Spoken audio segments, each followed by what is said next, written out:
ہم خود اپنے کو ہم سب سے اچھے نظر آتے ہیں اور دوسرے سب عیبدار ہیں، دوسرے میں کوئی نہ کوئی خرابی ہے. میں مکمل ہوں، کامل ہوں، میری عقل بھی کامل ہے، میری دیانت بھی کامل ہے، میری امانت بھی کامل ہے، میری سوچ بھی کامل ہے، اور دوسرا جو ہے اس میں کچھ نہ کچھ گڑبڑ ضرور ہے. یہ دماغ میں سمایا ہوا ہے. کاہے کی وجہ سے؟ بدگمانیوں کی وجہ سے.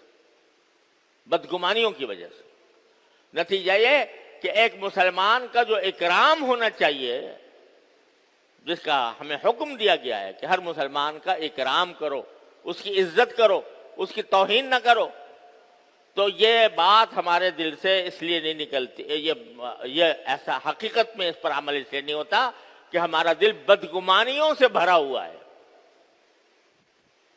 فلاں نے یہ کام کیا تو یہ میرے خلاف سازش ہے، فلاں نے یہ کام، پتہ نہیں کس قسم کے گمانوں سے ہمارا دل بھرا ہوا ہے. قرآن ہماری نبض پر ہاتھ رکھتا ہے، جیسے نبض پر ہاتھ رکھ کر طبیب مرض بتاتا ہے، تو قرآن نبض پر ہاتھ رکھتا ہے ہمارے کہ جو تمہارے درمیان جھگڑے پھیلے ہوئے ہیں، نفرتیں پھیلی ہوئی ہیں، عداوتیں پھیلی ہوئی ہیں، ان کے اسباب ہم تمہیں بتا رہے ہیں، ان سے بچو. ان میں سے ایک سبب بدگمانی ہے. صرف دل میں گمان کر کے بیٹھ جانا اور گمان کر کے اس کو پکا کر لینا، یہی حرام ہے. اور اگر زبان سے کہہ دیا، وہ بدگمانی کی بات زبان سے کہہ دی، تو اس میں ایک دوسرا گناہ شامل ہو گیا. کیا شامل ہو گیا؟ غیبت شامل ہو گئی. ڈبل گناہ ہو گیا. ایک بدگمانی کی، دوسرے اس کی بات کو ظاہر کر کے غیبت کر دی. دو گناہ شامل ہو گئے، اور دونوں گناہ ایسے کہ جو حقوق العباد سے تعلق رکھتے ہیں اور ان کی معافی بغیر اس کے معاف کیے ہوئے نہیں ہو سکتی.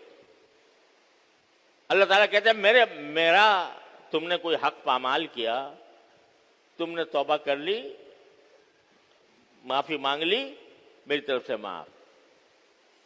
لیکن میرے بندے کا حق اگر پامال کیا تو صرف توبہ سے معافی نہیں ہوگی، پہلے اس بندے سے معافی مانگو، وہ تمہیں معاف کرے. اور اگر اس کا حق کوئی واجب ہے تو اس کا ادا کرو، اور اگر کوئی ایسی بات کی ہے کہ جو اس کے لیے تکلیف کا سبب ہوئی ہے تو اس سے معافی مانگو، اس کے بغیر معافی نہیں. ایسے گناہ ایک سیکنڈ میں سرزد ہو گیا.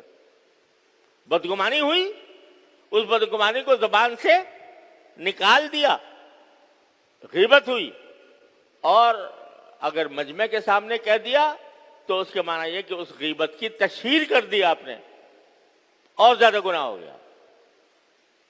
یہ ہیں اسباب ہمارے درمیان معاشرے میں فساد پھیلانے والے، معاشرے کے اندر جھگڑے پیدا کرنے والے، نفرتیں پیدا کرنے والے، عداوتیں پیدا کرنے والے، جو قرآن ہمیں بتا رہا ہے.